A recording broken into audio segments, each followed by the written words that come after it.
Hey everyone, welcome back to another quick and interesting tutorial of LeetCode, where in this quick tutorial I'm going to give you a shortcut. I'm going to show you a shortcut of which you can use it to customize the font size of LeetCode while while solving the problems. If the font size is too small, it would be very bad for our eyes. So to increase the font, let's say if I open a problem now here, to if I want to increase the font size or decrease the font size, all I need to do is to just simply hit control on your keyboard and click on the plus or the negative sign.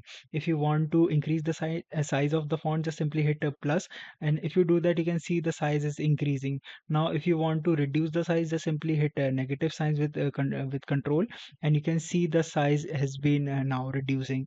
So you can do you can set the size as per your convenience, and I always prefer 150% of the zoom to the font.